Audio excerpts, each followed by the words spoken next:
Hello, everyone. Welcome to the Everything Dodgeball podcast. I'm your host, Stefan Leitinger. This is the third try, I think, to enter this podcast with Shota. We had some minor difficulties, so let's hope that third time is the charm. So, welcome to the show, Shota Barbeau. You just recently came back from New Zealand from a very victorious run at the API tournament. And I thought I'd bring you on the podcast. Obviously, you're one of the biggest names currently in dodgeball and on the social media platforms. I think you're one currently, at least what I know. Maybe in Asia or somewhere else, there are more famous people, probably, but currently I don't know them. So we're gonna make do with Mr. Shota. Thanks for joining me. And yeah, how are you doing? How's the jet lag feeling? How is it being back in the US? I'm doing well, man. I'm just, grinding, working, but the jet lag kind of got to me for a few days. It's still kind of hitting me pretty hard at work, but I'm getting through. We're good. I'm taking a lot of espresso shots. I'm getting by. I just want to say thank you for having me, Stefan. Huge fan of the podcast, huge fan of you. Thank you, man. No, absolutely. An absolute treat. Hopefully, for our listeners who may not know you as well in Europe, please give us a little bit of an overview who you are, what you've done over the last few years in dodgeball. Of course. Started my dodgeball career a few years ago. I started playing after college baseball with Atlanta Dodgeball Club. I realized that you could make Team USA, and then I made that a goal for myself, and then worked really hard, made the practice squad, and went through the whole process. Ended up making the team, went to Worlds, and then got my way into the starting six lineup for the tournament, and I just kept working hard, and now I'm here where I am now. I'm just still grinding again and doing the process all over again, and I'm trying. I'm really hoping that the coaches will let me play both ball types this year, which is like to cross over and play cloth and foam, but it's not looking too hot for me, so we'll see what happens. But yeah, I started playing dodgeball as a kid at Sky Zone for a few years and then quit and then focused on baseball. Okay, so basically, from the outside perspective, obviously, I didn't know anything about foam dodgeball before the World Championships in 2024. That's where I first saw you and kind of got to know a little bit more of the foam side of things. And but still, it felt like you pretty much came out of nowhere. And now I've heard a few podcasts from you, so you obviously had a lot of athletic background that you sort of produced and got together for the perfect. At least it seems like the transfer to dodgeball was really smooth for you and it was a really fast rise.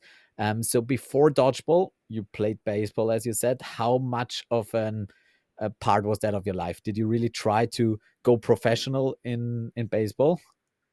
Yeah, that baseball was honestly the only thing I focused on for a long time as a kid.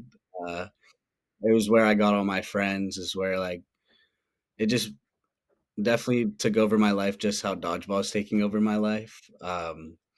I made it a goal to make it into college. Obviously, I wanted to go pro. Didn't get the opportunity to go pro in the U.S. So I decided to shut it down and hang up the cleats, and then just decided to play dodgeball instead. Like the goal was to at least try to go professional. When in your life did you figure out that it wasn't meant to be? um, Probably college. I played baseball in college, and then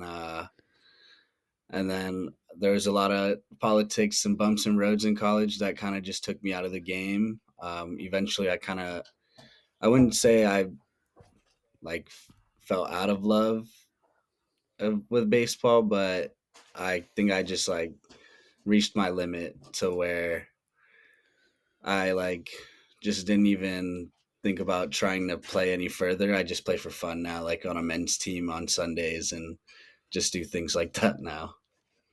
Okay. And what position was like your favorite or main position? Yeah, I played mainly outfield. I played center field, Okay. and then I played right field and left field. But I played second base too in college for like Okay. a few months. Yeah. Okay, fair.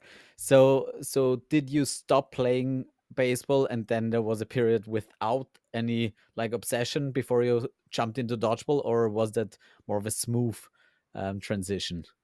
It was actually a very smooth transition. I during my senior year for baseball, I was just literally in my hotel room during a tournament, like during a weekend tournament, and Chris Wheeler hit me up and he was like, "Hey, you should come try out Atlanta Dodgeball Club. Like we play on, every Wednesday or Thursday or whatever." And then literally I told him I'd check it out after baseball season.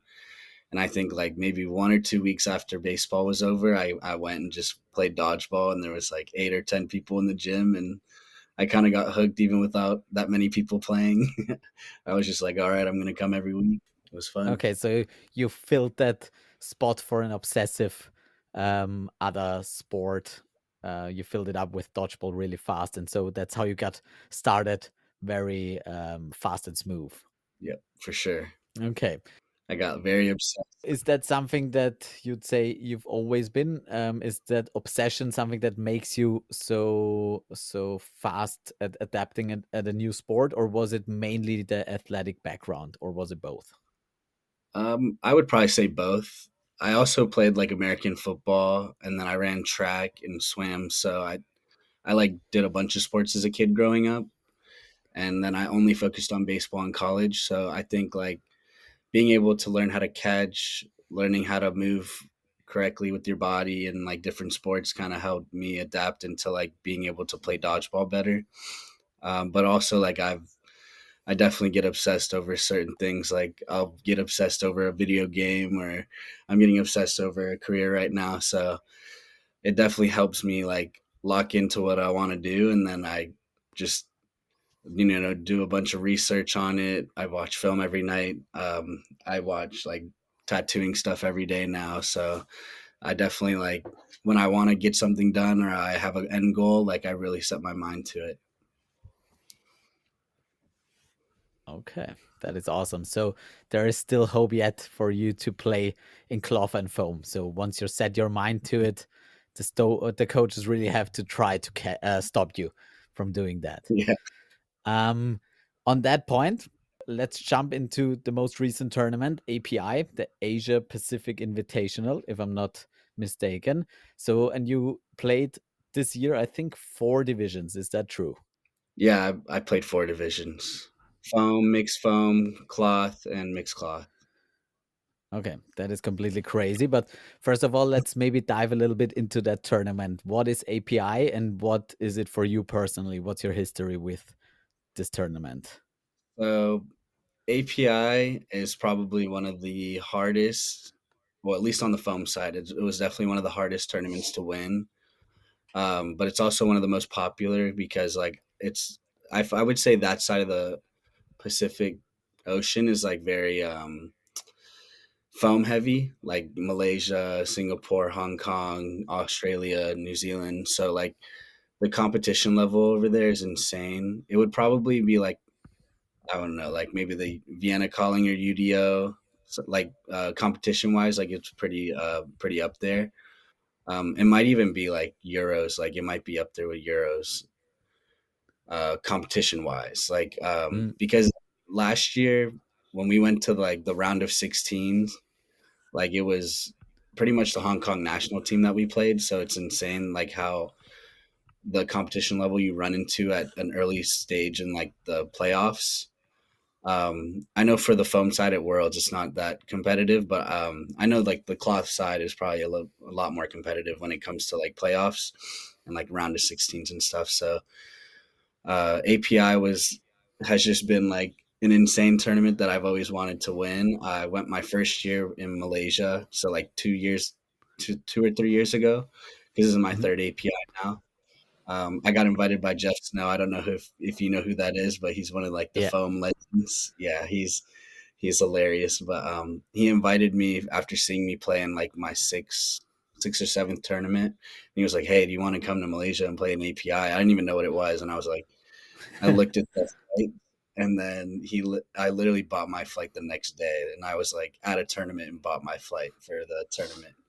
And I Uh, don't know if it was that good of a financial investment, but it ended up being a really cool core memory. I went to Malaysia and played dodgeball, and I think just going to API alone made my like understanding of dodgeball a lot better. Just to see like how all these other countries play dodgeball, because in the meta in the US is very slow, and I would say over on like Asia and Australia and New Zealand, like they all play very quickly and fast.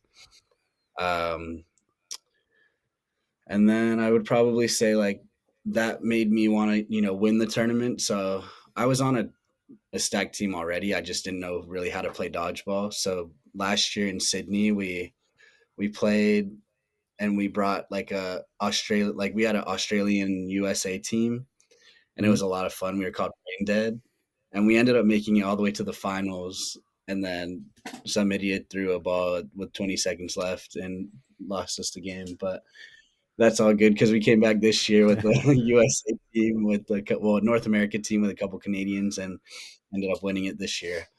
I would say last year though, like the competition wise, was insane, and then this year it was a little watered down, but it still was like a huge win for us, and we brought a better team. So maybe that's why it felt like that. But we still played like really good competition throughout the tournament. Yeah, awesome. So, do you think it was a little bit watered down because of the destination? It was harder to get to New Zealand, Christchurch, than it is to Australia, or was it just because you were a better team and it didn't feel Um, as tough? I would say the location and then like the timing. I know Asian Champs is in a couple weeks. It honestly might Okay. be in a week. So I knew a lot of people weren't able to come and play because of that. Like at least like the elite players, because I think Malaysia's national team wasn't allowed to even come to this tournament because they didn't want to risk anybody getting hurt or anything. So that's probably one reason that it was watered down, and then definitely the location. Like it was definitely the furthest away from. It was a closer location for us, I would say, but even Australia is cheaper for us than New Zealand Yeah. was. But it was still a cool destination to go to. So next year we'll be in Melbourne. So Yeah. if anyone's interested, it's still a little bit further away from Europe, but hopefully in the next couple years it'll be in like Hong Kong or Malaysia, or maybe even closer to y'all. So it'll be cheaper, so we can see more European dodgeballers come out and play. I know, Skinner. Yeah. Yeah, Henry. Skinner Yeah. went to the yeah Henry went to Malaysia one, and then I can't remember exactly if he went to the. I think he also went to the Sydney one. So there's Okay. still Yeah. some players that come and play.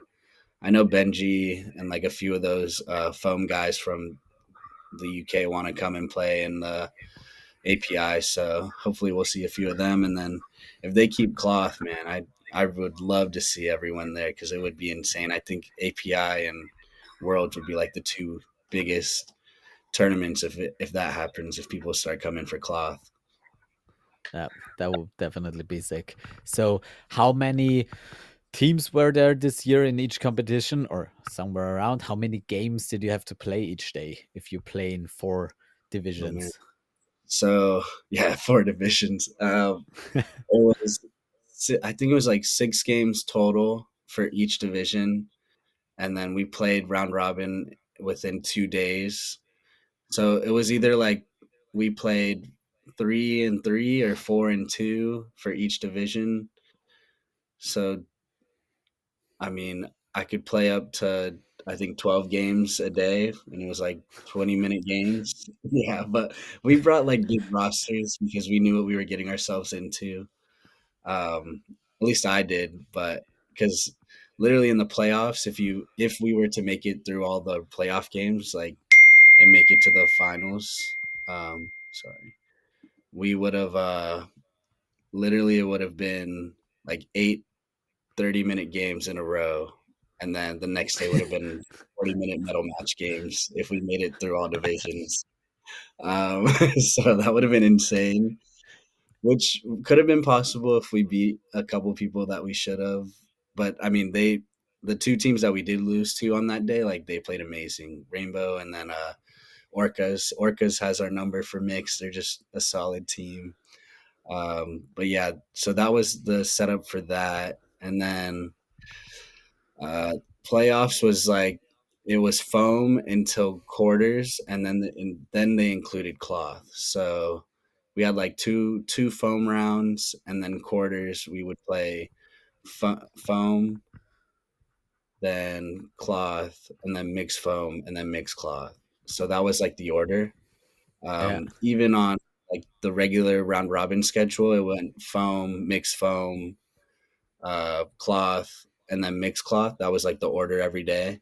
Um, and then the playoffs obviously was different. And then the finals day was a little bit different. They like did a different setup for each division. They did like third place medal matches, and then they would do first place medal matches for every division, which was really cool. And I think like how they do their production and setup and everything is really, really cool. So it's kind of like Euros. Like Euros is badass when it comes to like the production and everything, and makes me very jealous that we don't have something like that in the US. Okay, yeah. That sounds on the one hand completely awesome and on the other hand completely ridiculous. Like how did your body feel each day? Like after the take me through those 4 days and the probable deterioration, at least from my point of view. How did you how was your body able to hold up and still play what it seemed like pretty perfect capable dodgeball in those finals? Yeah. So the first day I definitely went way too hard because I think, like the first day of tournament, you're just so excited to play. And then like you're with your buddies again, you're with your friends, you're with new people that haven't really seen you play. So you kind of want to, I guess show off or, do whatever you can do on the court. And then second day I was feeling it for sure. I decided I was like, yeah, you know what? I'm gonna play middle today and I'm not gonna play the corner. So day two I played more middle. I was just chilling more, just not throwing as much as I can. Even in cloth, I was like, all right, guys, like I'm playing middle. I don't want the ball. And if I needed to take the corner for like, I guess if we got in a closer game or what games we needed to win, then I was like, all right, I'll try to step up. But for the most part, my body held up somehow. My arm felt fine. Don't know how, because like going from foam and cloth in one Yeah. day was kind of weird. But also like USA dodgeball tournaments, we do that all the time. We'll play foam in the morning and then cloth it in the afternoon. So it was like kind of like second nature playing dodgeball like that. But at the same time, my body was breaking a little bit. We also brought like huge roster, like a big enough roster to where I knew like okay, like some games I can rest, some games I couldn't. But I mean, it was by day one I was fine. Day two I was feeling it. Day three like my body kind of bounced back, and then the finals day like my body was fine. I think like the adrenaline and like excuse me, like the adrenaline and everything. Like I and the magic pills. Like ibuprofen and all that. I would take a bunch of that so I wouldn't feel my arm. And then other than that, I was fine. Okay. That is still, I mean, that is absolutely crazy to me because I feel like, especially like the transition from foam to cloth is something that is not that easy on the arm, in my opinion, at least. Obviously, you're more used to it, but when we like play a little bit around with foam and then go to cloth, it just feels like you're throwing a stone and it just takes some time for the shoulder to get acquainted. And then once you move back to the foam ball, you feel like you're throwing your whole arm with it.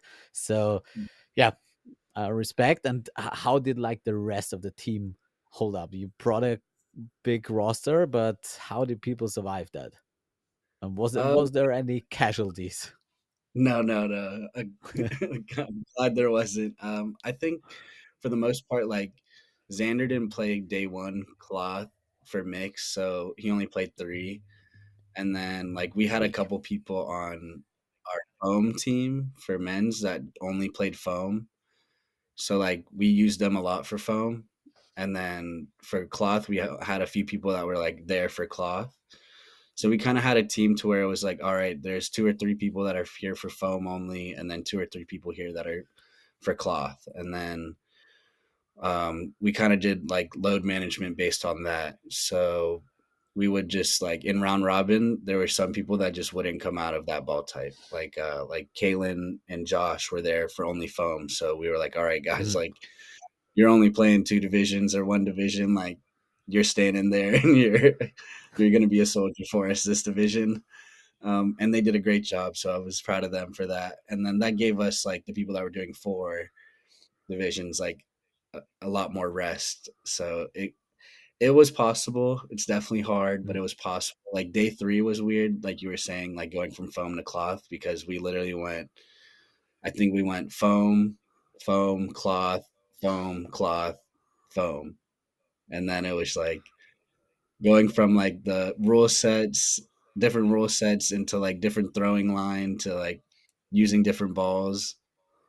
I surprisingly didn't have that big of an issue, which I thought I would have, but like I didn't line out at all, which I was impressed by and I'm kind of happy about Yeah. because like there was definitely moments where I could have just been like running full speed into the other attack line and foam and I didn't.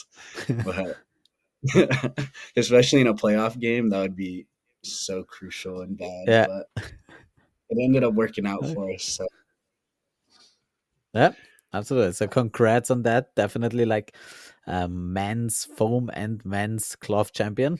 That sounds kind of nice. That's thank you. definitely something, and especially doing it in both divisions is really cool. So, how was the competition compared in foam and cloth? And were there any other good cloth teams from Australia or other Asian nations, or only, or from the US as well? Yeah, of course. There were actually a surprisingly a lot of good cloth teams, at least from like my perspective. I Mhm. obviously haven't played like Austria and like all those huge cloth teams, but from like who we played against, we played like their Hong Kong national team. I think it was like Please Catch or Ling Feng. Like they were really Mhm. solid. They said that they've been playing WDA cloth, so they weren't playing like WDBF, but they definitely understood the game, knew what was going on, took advantage of like their body type and how they were really small and fast. So Uh, they took it. They were smart too. Like if we were too aggressive, like they could block and they would just punish us. Like I think learning how to play against them the first day was like an eye opener because nobody else really plays like them, at least where we were. They just had a different tactic. Like they played dodgeball better suited for themselves, and like they were a lot faster than everybody, so they really used their legs. And then so we had to figure out a way to combat that by like being a little bit less aggressive. Because when I play cloth, I literally just want to run at somebody and dunk on them. So like I had to figure out how to not do that against them because I would just die instantly and like they would block it and it just make me look like a child. So I had to realize like what I could do against them and what I couldn't because in America, like no one's really that fast. So like playing against a whole team that's fast, it was definitely I would say it was like an eye opener. In men's, like it wasn't too much of a big deal because we had a lot of good cloth players. I think in mixed, it was like mixed. You can't be as dumb as you can be in men's because you like won't get picked up. Does that make sense? Like people can't pick you yeah. up once you're dead. It's definitely like you have to value your life a lot more in mixed, which I didn't realize until like later on. But it was all a learning experience. Like that was my Yeah. first time playing WDBF rule set cloth. Like I've never done like the flight kills or the the block back catch and stuff Yeah. and rule set. It was like a little confusing, but I felt like I picked it up pretty quickly. There was another team, Dugongs. I think that's like their best Australian cloth team. That like they were really solid, mixed and men's. Scott Dent was like a really good player that I didn't real like none of us really knew him, and Yeah. then it bit us in the butt because he kind of went off in the finals and got a lot of outs. I think he got like 22 outs against us, and then Yeah. yeah, I kind of realized it in the second half. And then like people kept dying to him, and I was like, screw it, let me play in front of him. And then I kind of just did my best to hold him, and then let the other side eat. So like our game plan was literally to like hold one side and then see if the other side could eat, but we held the wrong side, I would say. Yeah. So if we go back and like Yep. play that game over, I think just hold him and then let the other side do their job, and then because I feel like in dodgeball for the most part, like if you can hold their best player in cloth, like you you can win most games.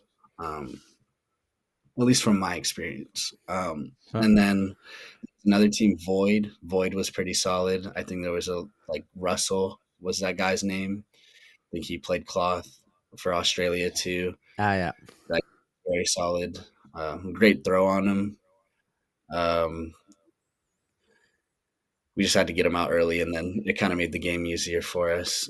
Void was a solid team. That Hong Kong team, Dugongs. I honestly like the cloth division was surprisingly competitive. The mixed cloth division was very competitive for some reason. I don't like that was the division we lost the most in.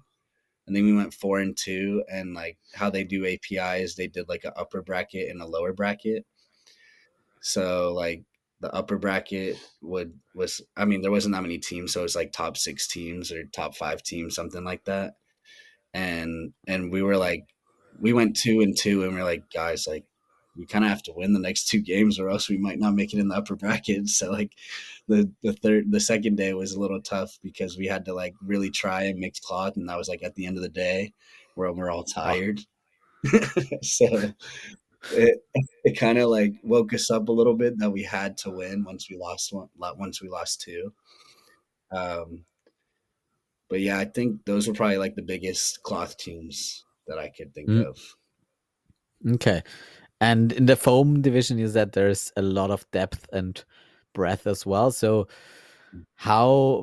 because obviously you made it into the final in the men's division and won that as well against Rahu, Yeah, yeah, Raichu. something like that. Raichu, yeah. And that was a very competitive final as well. And I think the semi-final against Orcas was that Yes, or like Amorcas. It was like a Amorcas, yeah. yeah, Amorcas, yeah. two Yeah. teams. So all of those games seemed really tight, and Mhm. obviously you won them in the end quite not really comfortable, but you won them not too close. But it seemed always like in the beginning it pretty much could go either way. So how was the feeling? How was your confidence going into those knockout stages? At least for foam, like I know the people that I'm playing with. I've played with everybody that's been on that court. So I was pretty confident in our abilities. Like I think there was Dylan, Xander, Jeff, all played together on the national team for the US. So like we already have that chemistry down, and like and if we added like say Eli Hashimoto, like then I would be like, okay, there's no way we lose anything. Yeah. Um, but even without him, like I didn't think we were gonna lose. Like the just us four alone, like having the chemistry that we have, like I was very confident in our abilities. And then you add like probably one of the best arms in North America, Kalen, and then Josh, which is like he's very strategic and like very smart with how to play dodgeball, and he's a good leader as well. Like he was talking a bunch for us and like leading us, and he's like one of the best rushers too, so it kind of helps us, and both of those guys helped us in all aspects on offense, defense. Like I was very confident in our abilities against like Amorcas and like the finals, just because like I knew that if we were to go down, we would still have the ability to fight back and make it. Um, so I mean, like last year, it was me, Dylan, Josh, and Xander from like that same team from this year. So like we did a lot of damage in that final. It was just us four, and then like uh so like when it came to this year, I was like, okay, we added literally like another national, or like two more national players for foam. I was like, we're definitely gonna like be insane. So it kind of just Uh, it worked out very well. Amorcas was like a really cool game because we played a few people that I've never played against, and they like really made like open my eyes and surprised me. Like that Raul kid is Yeah. solid. Um, and like how they play in Australia is so crazy. They just like literally full send run at you and like have no concept of death. They just like don't care. They're like kamikaze trying to kill you. So they definitely play like more of a numbers game, if that makes sense. Like Yeah. if you just take all these people out in this situation and kind of go crazy, but somehow still keep ball control. That's like literally how they play, and it kind of just once you realize it and you don't waste your balls on certain players that are trying to make you make dumb mistakes, then you kind of you kind of just play your game and not their game because what they're trying to do is essentially make you mess up so they can punish you.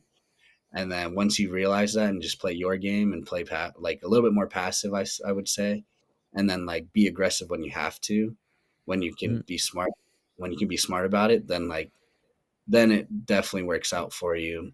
And then like in the finals, in my honest opinion, if there wasn't so many pop up catches and like some crazy like they just had a lot of crazy catches in the beginning, I don't think it would have been as close. But also like Johnny got hurt, and if Johnny doesn't Uh, get hurt, like the game's probably a lot closer. Um, it just once Johnny got hurt, which I hope he's okay, but um, once he got hurt, it kind of made the like our priority like targets a little bit easier to pick out and choose. We understood what their game plan was going to be. Like they love countering, they love that counter cross. They just like throwing the ball. Like they don't really have a concept of ball control either. So it kind of just fell into our game plan to where like, all right, we're gonna pump fake, use our pump fakes, and make them see if they will just throw the ball at us. And if they did, then we would try to punish them. And then mm. it ended up working out pretty well. But I mean, don't get me wrong, they played an amazing match. Like they played a really good match, and I think we just figured it out at the end and just came up on top because the beginning of that match was insane. They were Yeah. kind of kicking.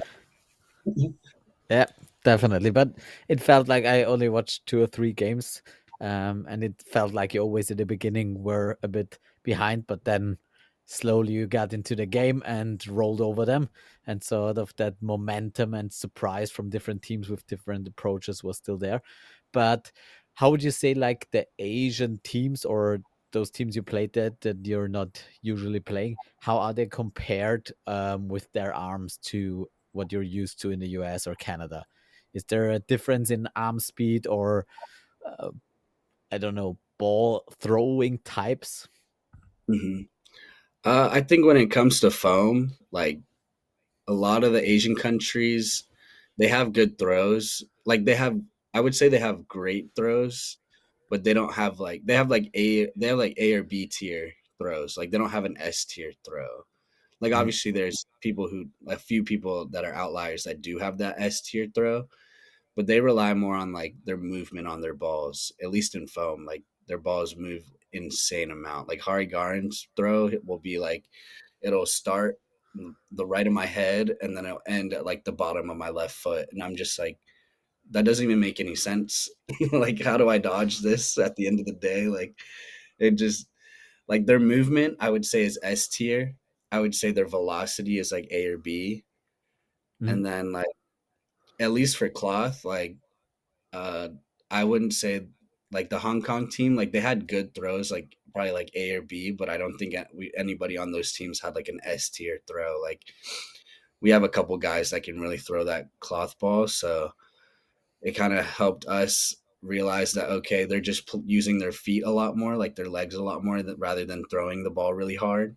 So like once we realized like okay, we can beat them on offense and then be a little bit more passive on defense, I think like that gave us a better opportunity of understanding what to expect against at least the cloth teams. And then like for mm, foam, I would say like Australia definitely has some S tier throwers. I would say they have more S tier throwers, at least speed wise, than Asia does.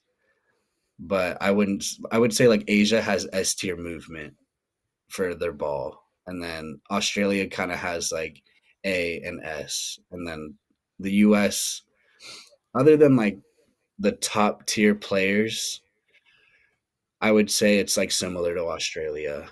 Like we don't Mhm. have guys who are throwing insane movement balls, but we have guys that throw decently hard, and then they just like are accurate. So I would say like America, Canada, and like Australia are very similar when it comes to like throwing power, and but at least Asia, like their movement is way better than like our those three countries probably combined. Mhm. All right, that is fair. So, um, like for you personally, what do you hate more in an opponent? If he has a ball that moves a lot, or if it's fast? Um, I think it just depends. I feel like in the beginning of the game, no matter what it is, like I just have to figure it out, and once I figure it out, it's fine. But probably speed. I think like movement, you can kind of realize what they're like by the movement of their body, you can realize what kind of throw they're gonna throw. Does if that makes sense? Mm, Like playing baseball, like if you see different arm angles, different arm slots, like you can realize what they're gonna throw, like a fastball or a curveball, or like if they like go submarine, a lot of times that ball is gonna dip mm, down. I would say the only person that I really didn't understand was Hari's throw because I he just kind of threw the same every time, but his ball did something different. So I would say he's probably just moving his wrist a different yeah, way to make the move. Um, that's a hard question, bro. Like I I feel like people who throw really hard normally just throw straight. yeah. I would say one outlier was like a Cedro. He was a lefty that had movement and threw really hard. So if you have both, like I'll just full send and try to get you out. I'll kill myself Yeah, to get okay. you out. Fair, I, fair. maybe I would say movement. Maybe I would say movement over speed because like Yeah. speed, just dodge. Movement is more like you have to be a little bit more strategic and like understand where the ball is going and like read the ball better. Mhm. And how do you track it personally? Because like let's Mhm. give you my limited experience of foam, and for me that is something that is really tough to get over. In cloth I can do like a peripheral vision of the opponent, and I can, if I see the beginning of a ball, I know where it's going to end up. And in foam I That's can't do that. And that is hitting me off guard all the time because I'm like in my head that ball is already past me and then it somehow hits me. So for me, I don't care about speed. I really care about that fucking movement that I just can't predict. And like the slowest of balls gonna kill me in foam just because it does stuff that I cannot understand or see. So and for me personally, if I throw, I can throw it pretty hard, the foam ball, and it just does a little bit of movement, just some which I can really control because I can like curve it, but then it I can predict where that curve's gonna hit. So I have way too little experience with it, but I can do like a little bit dip throw where I just pinch it with three fingers and it just drops. That I can control somewhat, and the other one is just a fastball that maybe dips a little bit at the end to some direction, which I just can't control. So I just aim at the middle and it hits people in the head most of the time. But that's that is something that is so hard for me personally to understand and get my body to react correctly if I cannot predict where that ball is going. So how do you, is it that you track the ball the whole way, or do you just realize after a few throws how the ball's going to react and then sort of can predict it from there on, or how do you do that personally? yeah, of course. So at least from baseball, like the baseball has seams, so you Yeah, can like kind of see when a baseball's thrown, you're able to see the seams, and that helps you see movement of the ball, of like how it's gonna end up. For dodgeball, dodgeballs always have that logo. So like the hardest part is if like a dodgeball doesn't have a logo, then I'm not really able to read the ball. But if it has a logo, which most dodgeballs do, you can see how that logo is moving. So like if you see the logo only going like this, yeah, backspin, then it's only going to stay up and it's only going to backspin. It's only going to go like in a straight line.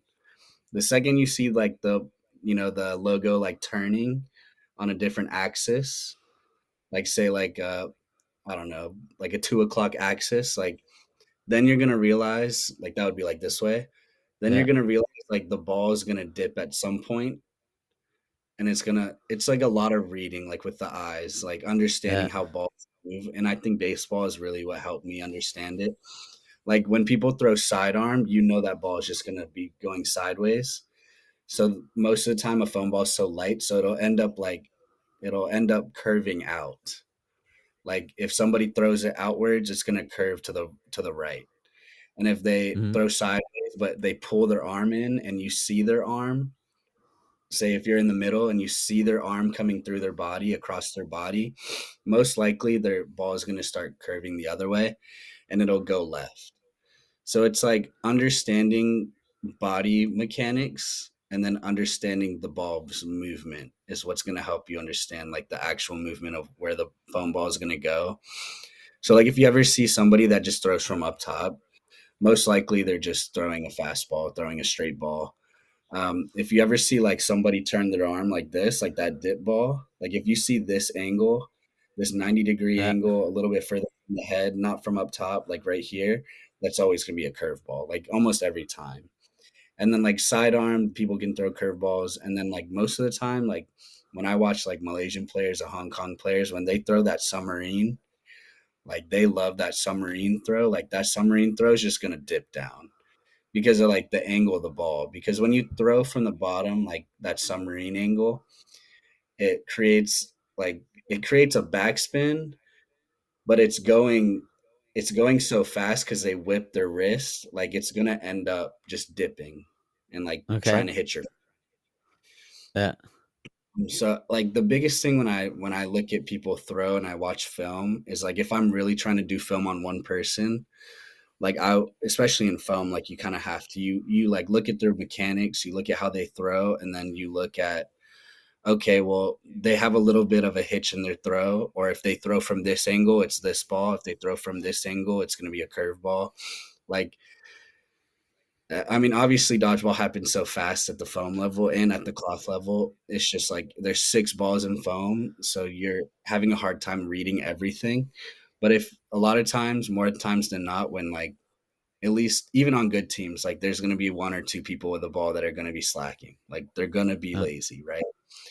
And then it's kind of like American football, like a quarterback. You make your reads like, okay, left, middle, right, and then you see like, okay, even out of the huddle, like if someone's being lazy, you can realize, okay, that person's probably not throwing.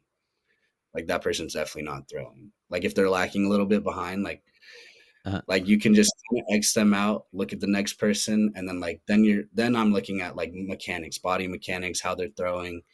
Okay, they're gonna do this. Like, okay, this ball's coming. It's just mostly like it's you're making your reads and then understanding mechanics of throwing. And that kind of helped like baseball is basically all I can say that helped me get to where I am just because like in college we would do film sessions on pitchers and like okay if their body's in this position they're throwing this pitch. mm, And then like just understanding that helped me to where I'm like, okay, if this person's coming up slow, this person's coming up lazy, like they're not going to throw. This is what they normally throw. It's just like a lot of film stuff that I've done. And then even in game, like say I've never played somebody or I've only watched them on film and they're kind of unpredictable. It's you when you play them in a game, only have so many chances. So like the first one or two or three times, like I'm really just kind of hard focusing on them, like watching them. I'm not necessarily like gonna try to get them out, but I'm just kind of like if I'm able to, I'll get them out. But most of the time, like I'll just hard focus on their body mechanics and what they're doing. And like if they're really fucking us up, then I like okay, then I have to actually focus on them a lot more. But I would say like those are probably the things I'm looking for when I look at movement of the ball. that's very interesting to me because that is something I personally have no idea about and don't look at all in the dodgeball game. And I don't even think my eyes are good enough to ever see a logo twisting on a on a dodgeball. And if that happens and I try to look for that, then I'm eating that ball before I can react. So that is just something maybe I'll try to uh, try to experiment with that a little bit. Maybe I can find my eyesight in that and see what the ball is doing. But that's also something like my cloth vision and my foam vision is so different, where you're Yeah, like really describing very specific parts of movement of certain players, and that is nothing I look at in cloth. So when I that's play fair. cloth, I basically have a peripheral vision where I try to see as much of the opponent and of my team as well, and try to really move all the pieces. And I'm much more thinking about moving the pieces on the board than about Mhm. how people are throwing. So that is just so different. And I'm always looking in people's eyes. So I try to watch everyone's eyes on the other court to see what they are thinking or what they are seeing, and trying to read mistakes or glimpses in there where I can put my wedge in basically. And with foam, that doesn't work at all, because everyone, if you can throw a foam ball fast, then you can walk, you can jog, you can run, but you can do it instantly. And if you just screen everyone, you're always going to be too late. And that's basically what happens to me. And so I really tried to differentiate between the two of them. And I've played very little foam, but when I do, I really try to focus on those minor details, which is which just makes the game so completely different for me. And that's really fascinating. And I'm trying to get a little bit of that foam precise throwing motion, watching, and stuff like that, because apparently that is also how you can catch those balls, because that has been an absolute complete mystery to me in the past, and now I'm starting to understand it, but it still makes not real sense to me. but but it's really fun to also see the difference when you played cloth and you played the dugongs, or I don't know how Scotty's team is You go. pronounced, but Mhm. yeah, that was really fun to see you start that game. And it was really like, so the kind of mistakes or the stuff you ran into with him, and he was just exploiting complete Oh yeah. like lack of cohesion, and you were going at them with really good throws and really good catches and really good movement, but it made no sense, like from the cohesion of the team. And then Yeah. once you found out that he's the main threat, you could sort of get rid of that problem, and then you were just too good of individual players for them to hold you back basically.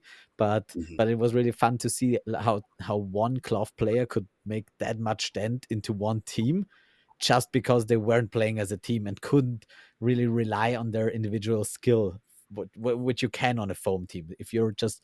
And which is something I thought I saw at least in a few games, where even if the other teams played a numbers game and they were up 4 against 2, then still there were your two best players in, and you just won it 2v4. And it didn't Yeah. really make any sense in the long run for them to play it like that, because you have to play against individual players. And if you get the wrong people out at the wrong time, you're still gonna lose it if you give the wrong person too many tries. So I think that is very fascinating to see those, which are minor details, but which makes the game just completely different. And you're still throwing balls at people and trying to catch and dodge them, but it's just such a different game. And I'm just getting started with the foam side of things. And yeah, that's really fascinating to for me to see what I can bring from the foam, and maybe make my cloth game a bit better, because for foam it's probably too late. But so on that, is there anything that resonates with you, and what is it that you think you can bring from foam which makes you such a good cloth player, and what can you learn from that cloth style and bring back to foam? Um, that's a great question. So, in my opinion, I think like you said, like not understanding like the movement of the ball, right? Like that literally goes out the window now. Like that's one thing I don't have to look at in cloth is like, okay, I know that the ball is just gonna go straight. Like well, almost everybody can only throw straight. At least with a cloth ball, right? It's either just gonna be really hard or they're just gonna place it well. So it's like now in my head, and I can finger block, like I can use my fingers to block, which is in my head, I'm just like, bro, I'm just gonna run at you. There's no reason why I shouldn't. Like if you're not gonna be able to throw through my blocker, then I'm just gonna full send it and just like hope that my blocking ability and my ability to stay alive is just gonna outplay you.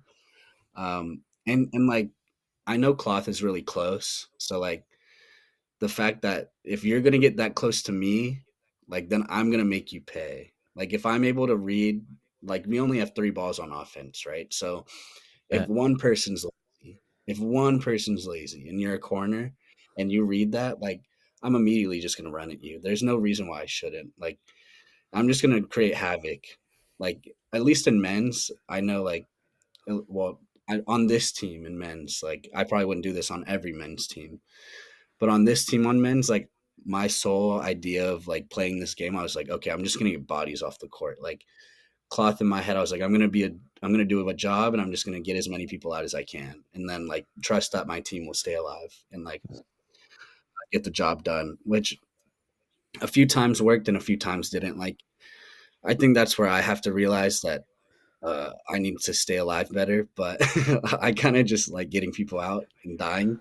But like cloth is definitely you got to use your brain a little bit more. I think for sure, like understanding what's going on and like who's getting people out, why they're doing what they're doing.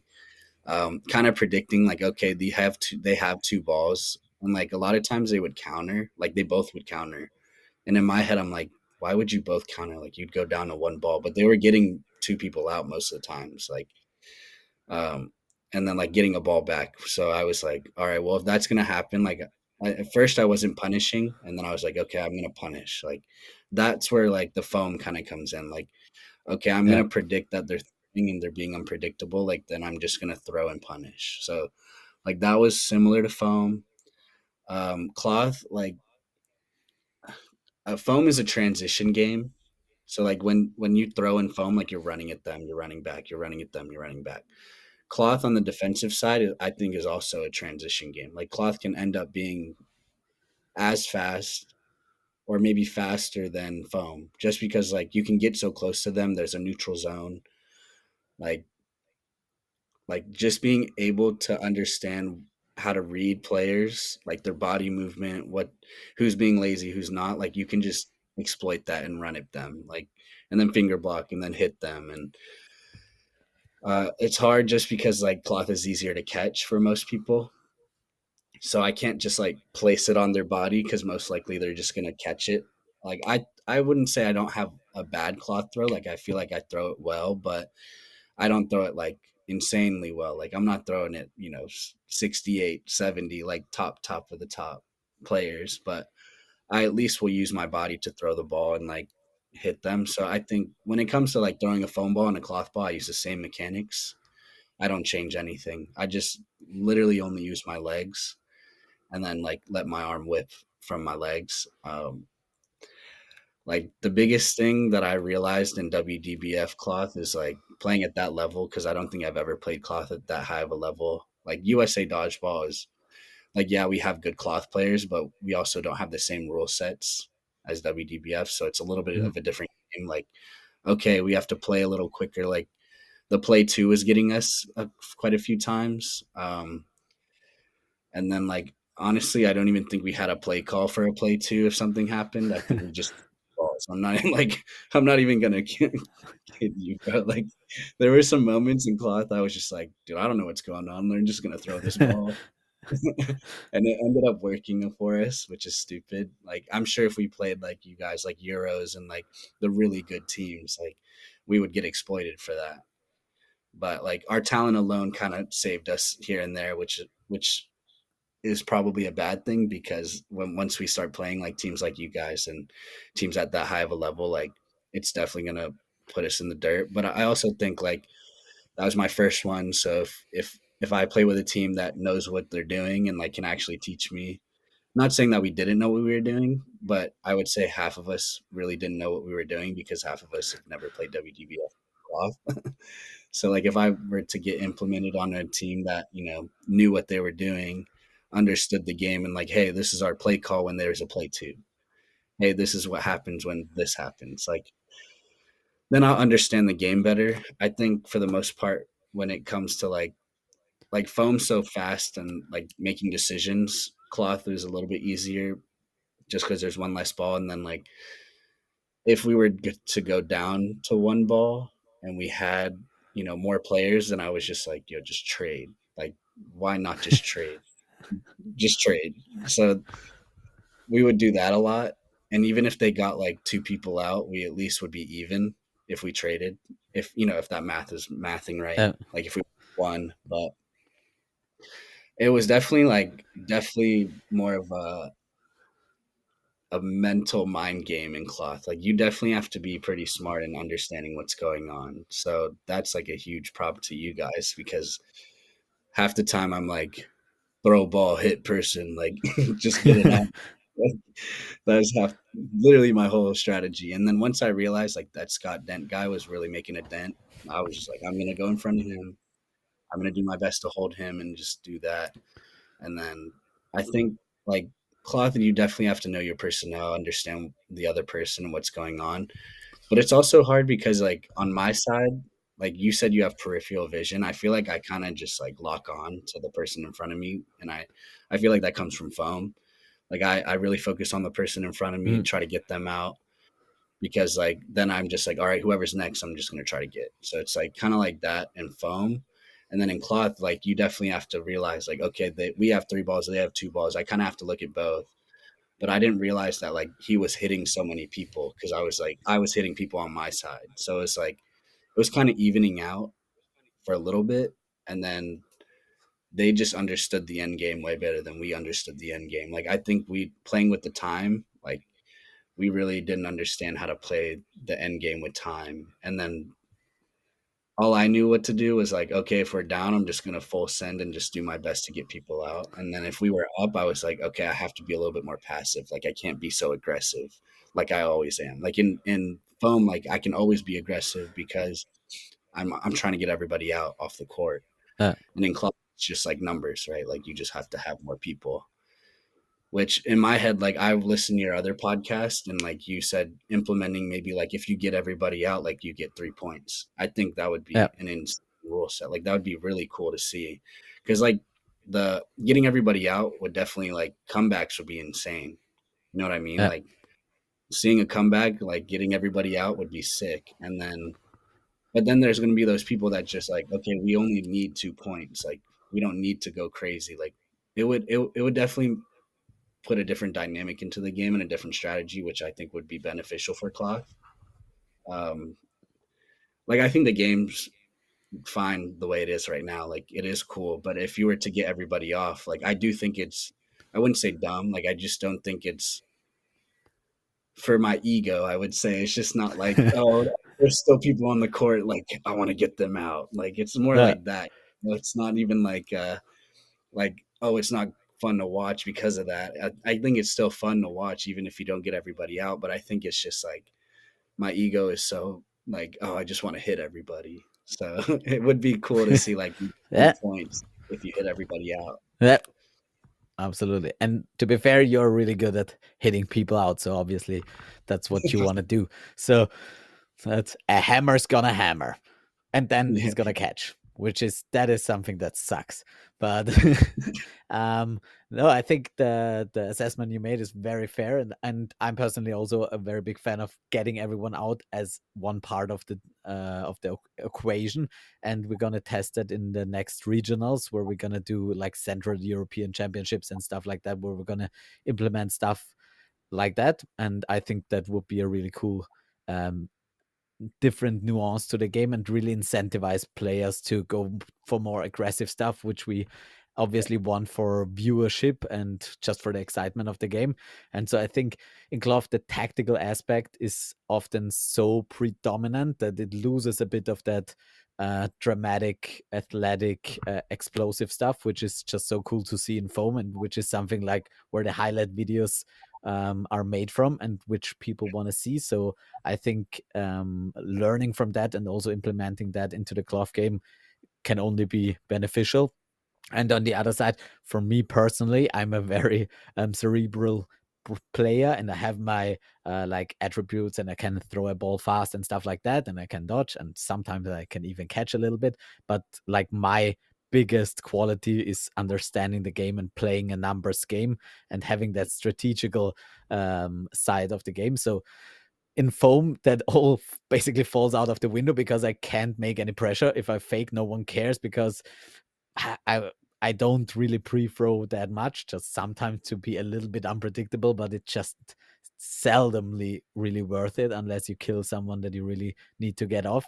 So pretty much if you can move very well and be fast, springy, and dodgy, and then have a good throw, then you're just such a killer in foam and in cloth. That is also a really valuable attribute, but it won't win you any team event. And that's what I saw with you. Like you can get 3 4 people out each game, but if I'm the opposing player and you're playing there, then I'm gonna make your team pay every time when you do Yeah, that.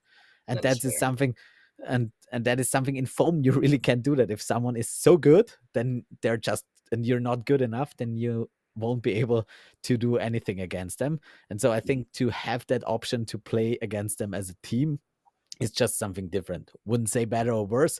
Definitely suits my skills more than foam, and I really love foam. And if I would be a little bit younger and have started the game more early, then I'd probably be a quite good foam player as well. And I would love to play again at some sort of competitive level, because in Austria it's fun, but still like the competition is not really that good at this point. But maybe we'll get somewhere. But I'd really like to experience that once again, because in the past, I don't know, we had Atlantic Cup in 2016 or 2018 where I played against US and Canada, and back then we had literally zero idea about foam, and it was just only overwhelming, nothing else. Like we didn't know that the ball could curve like that, and I was like, I'm just gonna sit there and block. I have endless time. Boom.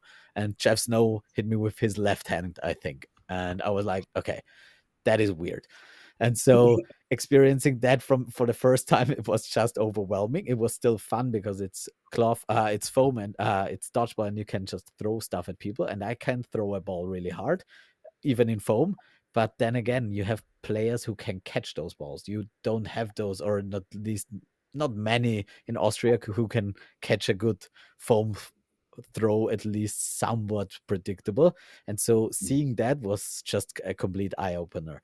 And so I think getting those both divisions together is just gonna raise both of them so much, because I think foam can really use a little, at least in my opinion, and obviously that's up for discussion, but I think it could really use a little bit more of a tactical team structure where you like put rules into play that would make that more an incentive. And I think Clough could use that really exciting athleticism and those skills that you bring on from the foam side. And I think I would really have loved to play at API against both of those teams. I think against your guys, definitely I would have enjoyed that, and Scotty's team as well. And I hope at some point we get to do that, because that looked just like so much fun. And like the skills you bring, the kind of catches your team sometimes buries out of the ground out of nowhere, where like this can't be something he really wanted to do, but apparently it was that is something in Austria that happens if you look away and you just catch it out of instinct or something. But the kind of catches people foam players go for in glove is just completely mind-blowing to me. But it also opens new possibilities, and I think the game can only learn from that. So that is just really extremely cool. So on that part, you said the hitting out everyone would be a cool addition to the cloth game, and I'm completely with you on that. And so in API, they implemented the 4 minutes rule and then going to no blocking, if I'm not wrong with that. What did you Yeah, think about that, and how do you think that did that change anything? Did it do nothing? Could it be done differently? yeah, of course. I think. Well, first of all, it's not too late for you to play foam. Okay, come play with I'm me. gonna play with Justin. Yeah, I've got a few more years left. Perfect. Perfect. If you ever come to an API, we'll just throw you on our men's foam team, bro. It'll be fine. Will It'll be do. Deal. fun. Yeah, so they implemented that 4 minutes. I honestly, so I think like that's like something you're talking about, like what can cloth and foam learn from each other?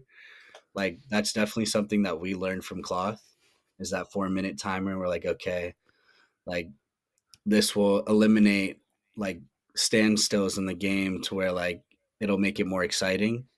Mm, Also, like we love no blocking. Like I love no blocking. Like the I love not no being able to blocking. block the ball, like it makes you have to play a lot differently, be more a little bit more risky, right? Like it just if you see a person with the ball in their hand, you just throw it at them. It's it makes you more because it takes an aspect of the game out of out of dodgeball. So like I think if they were to do it differently, they should do like 3 minutes and 30 seconds. I think that would be a good time. I think 4 minutes was a little too long, just because even in like round robin, we probably I don't think we played a single no block. Like Mm, I think if the game were to go 3 minutes 30 seconds, it would you would see more no blocks and you would see more action. I think 4 minutes is just a little too long. 4 minutes is more for like, okay, there's a 1v1 that's been going on. yeah. Like it really we're waiting for them to get to no block so we don't see this 1v1 anymore because for Yeah. the most part, foam and cloth, like if you're both similar in, skill level, it's gonna take ages for you to get them out. Like that's just how the game is. Not saying like either person isn't good enough to do it. It's just if you're pretty even, it's just that's just how it's gonna go. I would say like 3 minutes 30 seconds is like a good in between. Maybe even 3 minutes would be crazy to see. I think if you did 3 minutes, the game would get really fast. And then like you would see a lot of no blocking and a lot of games would, end pretty quickly. You would get a lot of sets in 3 minutes, but I think 3.5 minutes would be good. Just like cloth, pretty Mm, much. Um, mm, I mean, I would like to see that happen at Worlds.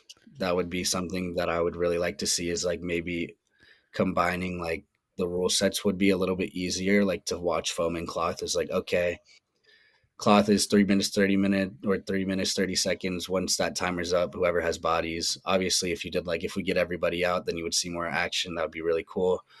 And foam, at least like 3 minutes 30 seconds goes into no, like after that timer goes straight into no block. Like you don't have to reset balls or anything. You just go straight into no block with the balls you have in your hands, and then it just turns into a different like game, like mentally and strategically. Like there's no more of that possibility of milking the clock, right? Like mm. you could milk the clock if you wanted to stand no block for like 5 minutes, which would be insane. But like that's also a possibility, right? So Yeah, but that's way harder. yeah, way harder, exactly. So it definitely speeds up the game, makes it more, I think, watchable, more highlights, more viewership. Because like there's a lot of times in dodgeball where you watch no block and foam and like the craziest plays happen. So like why not bring that to like after 3 minutes in a game? Like why not see something crazy in the first 5 minutes of the game, right? Yeah, Spinning cloth, like if you did it to where you had to get everybody out, like I couldn't imagine why people in the beginning of games wouldn't just try to win and kill everybody in the court in the beginning of the game. That would just like the viewership would go up. I definitely would watch it all the time. Like that'd be hilarious. You start seeing people just flight killing just to get that last person, like full ascending. Just and then like that was probably an issue for us at API. We Sean Wheeler was really good at flight killing, and then yeah, all of our foam idiots, even me, bro. We were all like full ascending, like flight killing, and just completely missing and just laughing. Like it was so much fun, but it was definitely dumb. Like I definitely flight killed in some crucial moments where I definitely shouldn't have, and I'm like, damn, I'm never flight killing again. Like I'm just gonna throw it and kill them. yeah, um, but in my head, I was like, oh, it's 100% kill, and then I'd hit them and then step on and line out, and I'm like, I'm fucking dumb. Like that's not the move. Like you just yeah. have to understand stuff. Go ahead. Sorry. Yeah, for sure. No, I think absolutely fine. So I think flight kills are a really great part of the game, but it's something you really have to structurally Yeah. implement.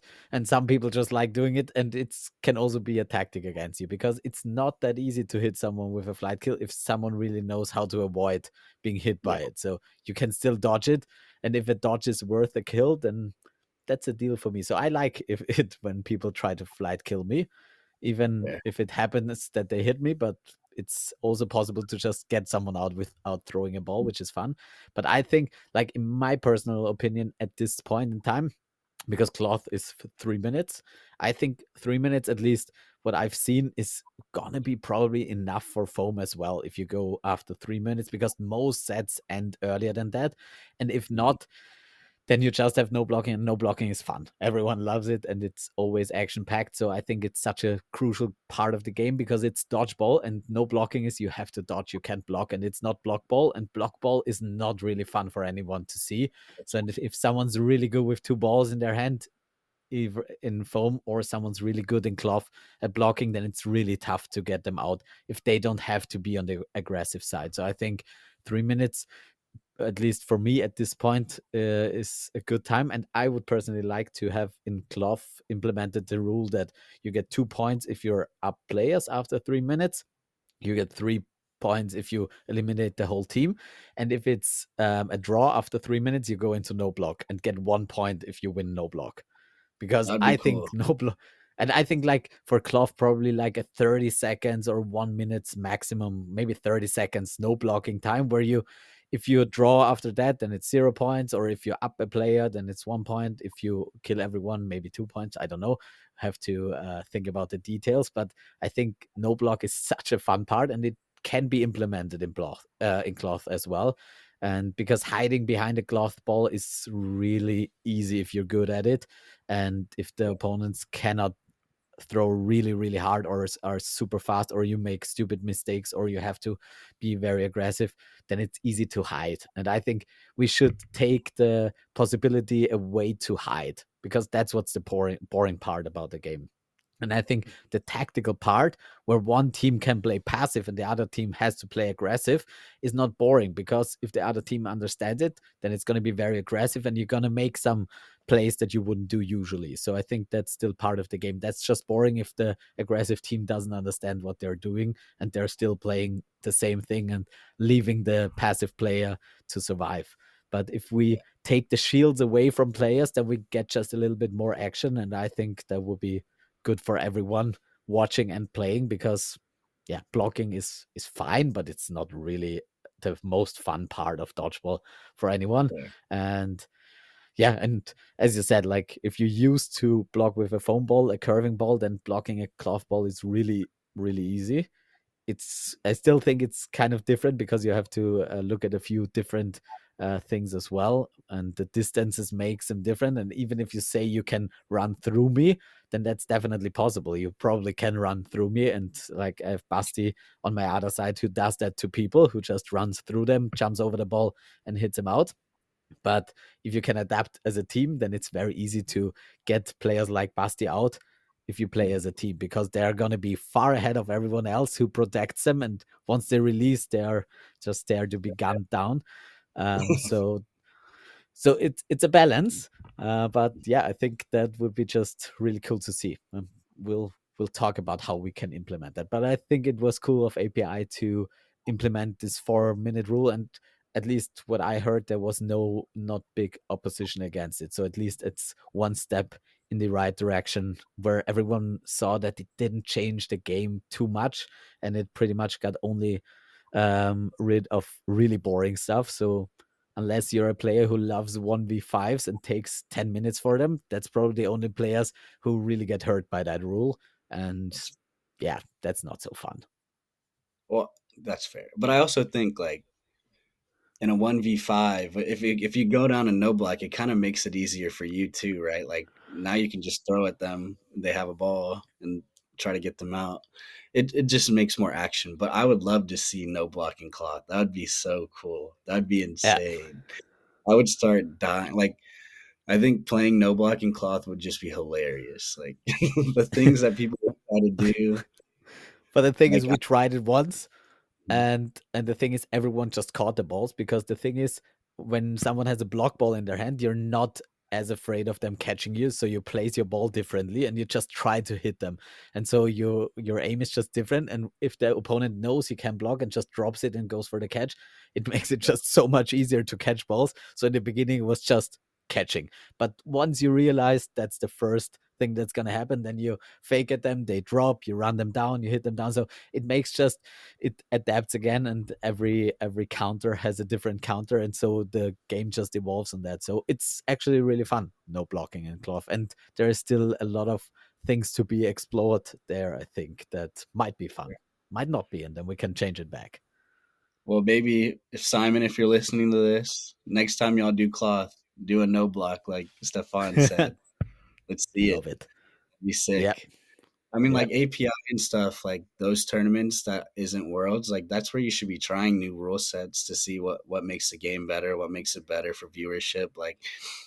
Like if it's gonna be a better viewership for dodgeball players watching, like I can't imagine it wouldn't be better for people that like would that don't know dodgeball and just watch it. Like no blocking is pretty self-explanatory. Like hey, like you just can't block the ball, and then it makes it easier for people to yeah, watch. yeah. Um, Absolutely.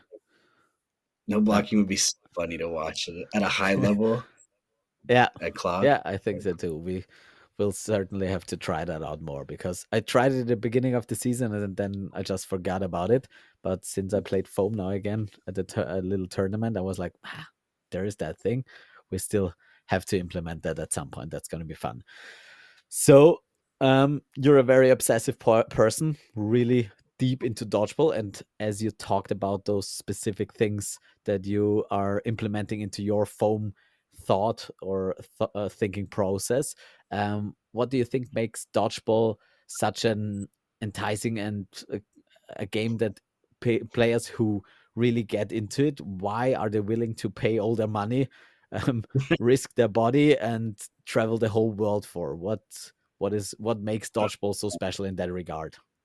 That's a good question. I just think that's probably more of like a like obviously the sport's amazing. Um, my dog. I think it's probably more like the community. I feel like every community that I've visited or have been going to or have seen, like everyone's just been so nice. Like we all understand what we're doing. We understand that like this isn't free. Like we don't get paid. Everyone, I feel like almost everyone is willing to help somebody out, whether you know them or not. Like I've helped strangers out. Like, yeah, you can stay with me. And then like obviously I would ask like the people around them that know them, like to make sure they're not like a serial killer. Like I'm just like, Smart. yeah, I'll help somebody Smart. out. But, like for the most part, I think it's definitely community is one. Dodgeball, I don't know. I feel like it's just like it's not like any other sport, in my opinion. Like there's just so many balls. I think it's mainly for like I was talking to one of my like Xander and like my buddies who we game. Like I feel like dodgeball is really for people who like to game. Yeah. Like ADHD people that like to like a lot of things at one time. It kind of just like stimulates your brain. Like it's something that there's so many things to think about. Even in cloth, like cloth, there's like you were saying, it's more like a like cloth is like what's it called? It's like chess, and I would say foam's like checkers, like strategy wise, you know, Yeah. like it's like there's a lot more thinking that goes into it. So like for cloth, I feel like it's similar to a game too, like a video game or a board game or like games like that. It's just stimulating. I would say that's probably two, maybe three. Like obviously, you get your anger out in a different way, like hit people with the ball. Maybe you're sad, you want Fair. to just get your energy out, and you hit somebody, it makes you feel better. It's like I wouldn't say it's like bullying because it's not bullying because the balls aren't really hard, and like foam for sure, like the ball's not hard at all. But like the fact that you're able to just like hit somebody. I remember when we played rubber, like rubber was like a bully ball. Like rubber hurts. Like you get hit with a rubber ball and you start like you like if it hits your back, you're like this. You're like, oh yeah, it's in your back and For sure, try yeah. to die. But like also it's like the fear, right? Like the fear of seeing that rubber ball hit somebody and you're like, oh my God. Like I couldn't imagine that hitting somebody. Like I don't know if you've seen a college dodgeball in America, like NCDA. They play No, college I've seen a little bit on Instagram, but have no idea what it's all about. insane. I definitely think like it's like 8.5 rubber ball and then you can pinch it. And like the people that get hit with that ball, you have to be insane. Like they catch those balls, they try to catch those balls. There'd be like four of them thrown at you. Like I would just walk out of bounds. Like I'm really not trying to get hit by these giant ass rubber balls. I would just start crying. It's like, and I don't think like I genuinely think that college is the only place they're really going to be able to play that, is because like you have Uh, like these dumb 20-year-olds like, yeah, we want to get some anger out and like hurt somebody and throw these 8.5 balls at people. Like, I understand why they do it. It's hilarious, and like uh, watching it, it's insane, but it's like it's just not suitable long term, right? Like your body's going to uh, fall apart those big old balls and getting hit by them. And if they did it like a little bit differently, it would probably be better. But like the way they pinch, like people break their arms just throwing the ball, like it's disgusting. Like it's, okay. but I mean, That makes for props. good television, maybe. Yeah, true, true. Okay, and if that was the only version of dodgeball around, we would still play it. So basically, I Yeah, played with in Austria. We had like a really little, tiny, fast-paced evolution of balls, and obviously in the United States, you had lots of balls and lots of eras. But in Austria, we had like 3 years where we tried different balls, and each and every one of them had very big problems injury wise, and whether they were small and really hard or heavy and big, and you could just dislocate someone's jaw with it. And then we found the cloth balls and we were like, ah, okay, that makes sense. it's And never perfect. looked back. And it could have been also the foam balls, but we just, Yeah, the first ones we found were the cloth balls, which were consistent at least. And the foam balls we had were just so inconsistent that we couldn't really use them. And yeah, so I think whether it's foam or cloth, and if that's not around, then you just throw rocks at each other. So the the primal instincts of throwing stuff at people just works for dodgeball apparently. Yeah, but as I said, the more complex part of it is also something that keeps you playing it, which is not just, it's very fun and very enticing in the beginning, and you start it and you just can get really hooked, but it's still a game where you can evolve so much that it doesn't have a ceiling that you reach too soon. And so yeah. I think that's kind of the sweet spot where you don't have to practice for 3 years to even get a rally going like in tennis.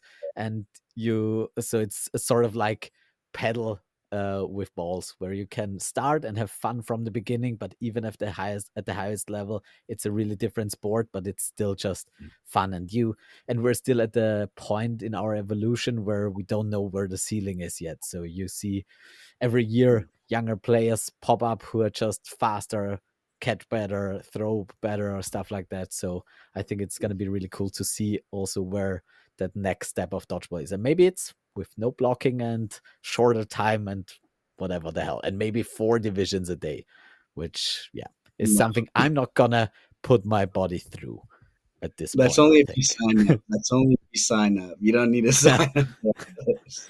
Yeah, that's Uh, a young man's game, definitely, and a young woman's game. Okay, so any other like tournaments you played API? So what's next for you? What's the plan? Oh, so we have the North American and Caribbean Cup coming up in a few weeks. I think at the end of November. So that's like our regional thing, like our regional Mhm. foam cloth tournament for for, WDBF getting points, I think, and stuff like that. I don't know if they're doing points just yet, but I know that's what it is for. It's like, for the Olympics and stuff, since Mhm. I do that. But I mean, what were you saying? Like you were saying something about oh, the how early it is in our, Yeah, dodgeball evolution. Like, I definitely think like that's definitely to go back on the last question, but yeah, uh, sure. it's definitely like something that I was thinking about. Like even in the past 2 years, like foam has changed so much, and I can't imagine like I'm sure cloth has changed a lot too. So like and like if we implement these new rule sets and like keep seeing what makes the game better, like only strategy is just going to keep growing. So like stuff like that's gonna be hilarious to see. But maybe like, yeah, I know it's too late for the NAC now to do like, like get everybody out. That's 3 points. But maybe it's not. I don't know. Maybe if they listen to this and that Armando's like, yeah, maybe we can try that out, or Yeah, something. Um, because I don't see why we wouldn't try it out in our regional stuff, and then if it works, then we just implement it at Worlds. Because Worlds is, I don't know, it's still not that, it's like close, but still far away. So yeah, like, I don't see why we couldn't implement that for Worlds, and then people can start practicing it, and like that would make this Worlds probably insane.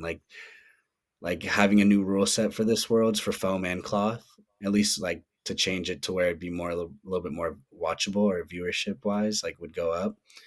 Like I think it would make it fun just because like teams like Austria that have been on the top of the top, right? Like you would have to figure out like, okay, like when do we get everybody out? When do we not get everybody out? Like when do we play passive? When do we not play passive?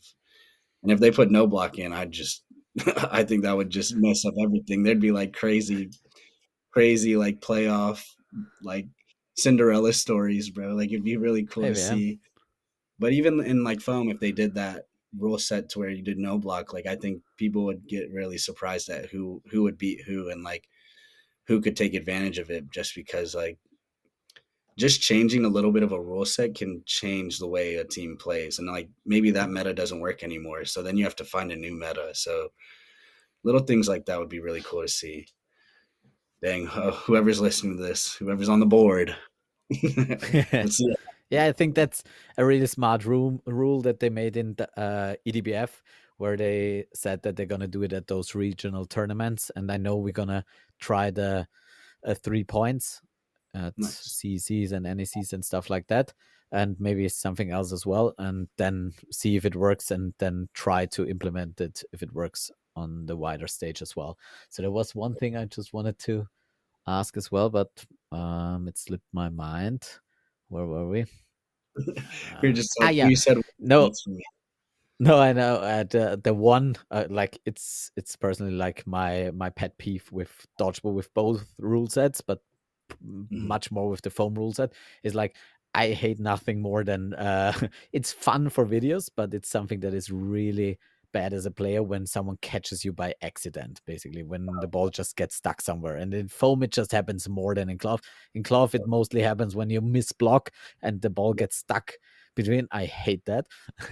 Because yeah, but what I hate even more if you like are the save and catch rule in foam, which we also had in Canada for cloth, where you like basically just um put so much value and on something that is mainly luck, also a bit of skill if it's like a sick save, but also it's Yeah. just luck when a good hit bounces off and it bounces off that you can catch it or you can't catch it. And I just hate the Mhm. double penalty where the person stays in, the other one gets hit out and you get a catch, which is just way too much value on a move that's not skill based. So how's Mhm. your opinion on that specific rule? I mean, I guess I could understand where you're coming from, but also in my head, I just feel like playing like football, like American football, and playing baseball. Like when you play those sports, the ball's not dead until it hits the ground. So I feel like when it comes to foam, like if the ball never touches the ground, why would the person be out? You know what I mean? Like Yeah, in but when I go ahead. You're good. yeah, no, sorry, but maybe to explain, like I understand that, like it should, like I think the way it is in cloth now is probably one of two good options. I think it's either a catch and you save the person and the other person is out. And No, so yeah. I think it makes sense, like from the point of view where you say it's still alive and it's a catch, and obviously then the other person is out. I think it makes sense, but I think it's just bad incentives for the game. And so I think either you just call it a save, and I think that is fine. It's a luck and skill based thing, and as a reward, you save your player, and you can decide to do that. And on the other hand, or you say it was a hit, it was a good hit, then the ball got caught. Obviously, the ball was still alive, but yeah, you have to make the rule that this player got hit because he got hit, basically. And I think I get that in football and baseball, it makes sense that the ball is dead once it touches the floor. But in dodgeball, where you have 5 or 6 balls, it makes no sense because no one can judge that Can watch. reliably. That's Yeah, fair. and so I think you have to count the impact as a hit. And I Mhm. think that makes the game way more refable and also way more playable in that regard. And so you're out until you do something to save yourself, basically. And so I Okay. think to be hit out on contact is better. And so I think it's either a catch and the player who was hit is out as well, which makes Mhm. it still a valuable move to catch a ricochet, or you save it and like nothing happens. And I'm pretty much fine with both. Totally. I Yeah. tend to go more towards the player is out and it was a catch, because it's more of a turnaround in a game, and which can also be quite exciting at some point. It's still like a little bit of luck, but obviously we can't get luck and stuff like that completely out of the game, and you need it. But the other one is just way too punishing for something that wasn't a mistake, in my opinion. That's fair. Uh, I think I understand. So you're saying like if you hit somebody and then they catch it, like the person saved, but another person can't come in, right? And so either, like, I don't say, if you get hit and you catch it like a fumble, or it pops up and you catch it and you're alive, then it's a catch. That's fine in my opinion. But if Okay. it ricochets off you and a teammate catches it, then in my opinion it shouldn't be a save and a catch. So it should be Okay. either a save or a catch and a hit, in my opinion. Yeah, that makes sense. I mean, I could agree with that. That would be you're saying what which choose one or the other, Yeah. not both. Because Okay. as you said, like in the final, obviously it made it more exciting and close in this case, but lots of those pop-up catches, which are basically complete luck based, Yeah. turned the game and could have That's changed the outcome of the game completely. And it's not skill based, so it's something that you can train for, practice for, so it's just pure skill. And I wouldn't yeah. I just don't like if you reward something that is based on luck by such a big margin, where it's a catch and a save, which is just, yeah, it's just a complete game changer. Yeah, I get that for sure. I think maybe for viewership, I would say keep it, right? Like viewership, I would say keep it. But for the game, I would say like I could understand where you're coming from. Like it's not rewarding, it's punishing you, and it's not like something that's you, you want to, or it's luck like you're saying. uh, The funniest part that Eli says is like whenever something like that happens, he's always like, just be better, place the ball better. He's like, place the yeah, ball but better, and I start yeah, it's laughing. actually, yeah, be better. Yeah, it's actually Yeah, something I think about. Like if I'm on the left side and I counter someone in glove, I try to hit them on their right shoulder so it yeah, doesn't pop up into the middle of the pack. So I think there are some things where you can actually control it, but if you hit someone on the toe and the ball just pops up, yeah. yeah, And so it's luck. And I makes sense. think for viewership, like the catching of that ball is really important. And sometimes you get sick catches where someone jumps out of the court to save a person. And I think you still get that, and you still get a reward for that, for having saved your teammate that you wanted to save, or hitting out the other player because it's a catch. So I still think it needs to be rewarded, and I think it's a fun part of the game. But I think just Mhm. a double reward is something that It's I too hate. much. That's It's fair. too much. It breaks me. Yeah, So it's too much yeah. for me, at I least. agree with you. Then I would say I would like for it to be a save, not a catch. Then I would like that instead Mm, of like the person being out. I mean, I guess like I get that like the person should be out, but I also think like just from playing other sports, I just think it makes more sense for it to be a save, not a save and a catch, but just a yeah, save. yeah, And like keeping the player in, because like at the end of the day, like the ball never died. So like should they be dead? Because when you trade in dodgeball, like it's whichever yeah, ball dies first, and then that person's dead, right? So it's like, yeah. In cloth, not. In cloth, it's whichever ball hits first. oh really? Oh, I didn't know Yeah. that. So that's the That's good. difference. And for me personally, I think that's the right way to do it, because otherwise you make a trade and then it's just pure luck which ball pops up in a weird direction. And in cloth, you have the first impact. So the faster player or the quicker release wins, which makes, in my head, it makes way more sense. And also it's way easier to ref than to look at two balls Wasn't who hit landing. at some point. So I That's think fair. like the impact is much more important. And I also tend to go with the safe rule, where I think if you catch it, it's a save. I think the other way around, it can make a little bit of a tactical um nuance because you can decide to jump out of the court to get a opponent off. So if a great player of them throws, hits someone of your buddies out, and you jump off to catch it to get him out, that's sort of a tiny, minute nuance, which I think is fun. But I'm fine either way. I think safe is probably the most sensible thing. But Yeah, yeah, I think safe would be better for sure, especially in that situation. Like as long as they don't go out of bounds or something, right? Like saving them and jumping out of bounds and catching the ball, and yeah, then both the players out, and then awarding a catch is like that's a 2-for-1, so it yeah, doesn't really help, right? So like yeah, I think that if you're to keep the catch rule as like possession and not 2 feet in bounds, you would have to make that ricochet rule a safe catch, not a hit. Like if you get hit, you're out. Just because like then like there'd be less people running out of bounds, like jumping out of bounds to catch a ball to save somebody yeah. because it just wouldn't And be that's worth it. basic. Yeah, but that's basically the only reason why that rule makes a little bit sense in that case. But other than that, and that's like a really minor thing where I think even it could be cool. I think maybe you could maybe make a caveat where you say if you jump out of bounds, then you switch your life with the one who got hit basically. And it's Okay, a catch and he's saved.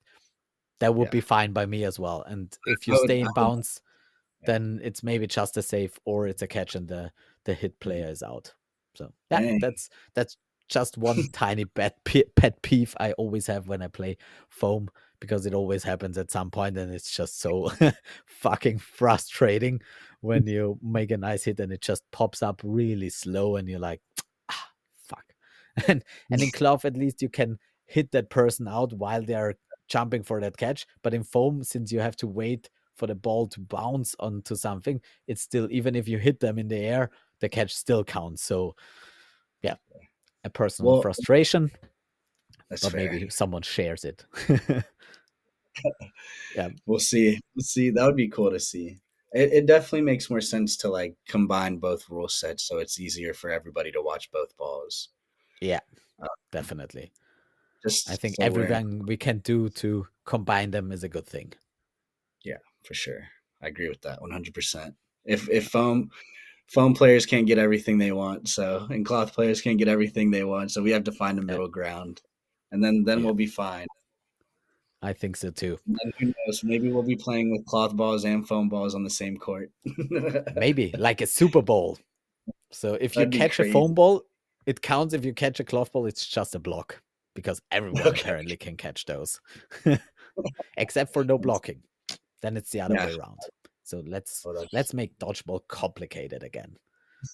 So I just love when you teach new players with dodgeball and just give them 5 or 6 balls, and then it's just pure chaos and pure excitement. And once you implement some structure, the game completely dies, and it takes a few weeks to get life back into that game again. So I think we just have to confuse dodgeballers more to make the game either more chaotic or just kill it. So we'll see what the balance is there. funny. So I have a All couple right, man. questions. Yep. Yep. Uh, you asked me what my next tournament is. Like, Yeah. what's in store for you? What's your next tournament? I feel like we don't get So to hear much of you. okay, yeah, fair enough. At the beginning, someone said, I think Max said, I'm talking too much on my podcast, so I'm like, fair. Okay, you hear me a lot, so I try to let my guests speak as well, and if Nice. I start talking, it's hard for me to stop. So, my next tournament. So we're gonna have league next weekend or the weekend after. So currently it's just Austrian League, which is once a month or something like that. And then the next international tournament for me is gonna be UDO, so the Unicorn Dodgeball Open in Paris, which I'm really looking forward with the old but That's gold squad. February. Is Mhm. that February? It's end of This year? February, so start of March. Yeah, Nice, nice. that's going to be really fun. I think, as you said, like the competition is going to be really good. Lots of different teams from different nations, and our team is just there for fun. And also, we won it, so we definitely want to run that back. We're called Old But Gold, so Old we but gold. gotta stay true to our name and be. Our team got way older this year, which I love personally, and but we're still capable, I think, to like teach some young boys a lesson or two. And after that, I think the next thing is going to be Mexico. like that that Talking about. tournament Armando is Mhm. putting on his feet, and then the next thing is gonna be Vienna calling, and maybe something spontaneous in between for like some British tournament or stuff like that. We'll see what the family tolerates, or if I can bring children along or stuff like that. So that's always definitely a concern. But this year, I'm quite fortunate that Worlds is going to be really, really far back if it happens. And so I have a little bit more room to play on the social front, which is really fun. And maybe at some point, Nice. API is definitely gonna um, List. call you up on that man spot. Oh I'm yeah, not good at I got catching, but I'm gonna fire you. We're there for and the learn on the vibes. curve. We're there to have a good time. Yeah, that's the most um, important thing, to be honest. so UDO, I'm not too familiar with some of the big, cloth tournaments in Europe just yet. So is UDO what is UDO one of like would you say one of the most competitive cloth tournaments in Europe? Yeah, so you have a lot of British tournaments, but they are structured in a way Mm, that I don't really like. So where you have like 8 minute halves and you have lots of tournaments which play to a wall, and there are minor details that are not really great. So there are mostly mhm. British teams, so the quality is quite high, but it's not very diverse or international. And then from the international tournaments, I think from the point of competitiveness, I think Vienna Calling is the highest level to this point, and then there's UDO. UDO is a bit bigger than Vienna Calling, so you have more teams and um, lots of young international teams and lots of fun teams as well. And Vienna Calling will be quite big this year as well, and also very international and lots of really good teams. So I think competitively, both of them are really good. And Nice. UDO in the past, I'd say, was a little bit more fun and social, and Vienna Calling a little bit more on the competitive side, but still fun and social. So I think they're both going to be really hella good this time around. When's Vienna calling? Vienna Calling is end of May. I think middle of May, end of May.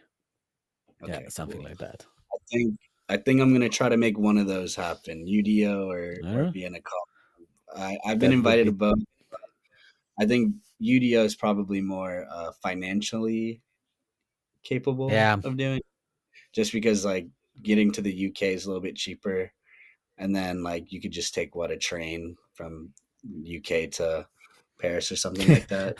That's again American speaking. Like from a European perspective, that sounds completely completely stupid to go to UK to go by train to Paris, which is like two Yeah, completely different trips to us. But for you, it makes absolutely sense. So it's basically just a ride with a car for a few hours, maybe 10. So exactly. it's Yeah, quite around the it's corner. cheaper, dude. It's cheaper.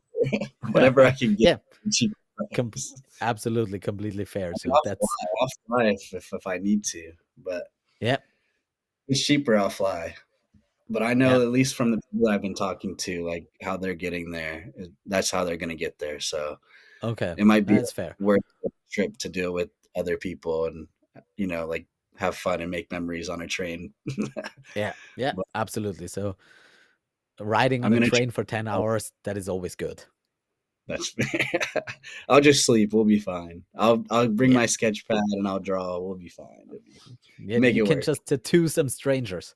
Maybe bring your needle and just deal out some artistry on the way. I don't want to get arrested in Europe. I'm good. But It'll that'd be be fine. funny. It'll be fine. You get some drunk students who'll do anything on a train to So Paris. I have one more question for you. Yeah, If I remember the other one, but this one just popped in my head. So on Outsiders, we have a lot of my teammates have children, and yeah, they somehow make it work to where they can make like 3 or 4 tournaments a year. And they Joe actually just brought David, which is one of his kids, to Australia and New Zealand for API. So yeah, I saw which that. really cool for like David and Joe to have that little, father son interaction just because like he went to a dodgeball tournament. Like how do you balance having children a family and dodgeball? Yeah, yeah, that's a good question.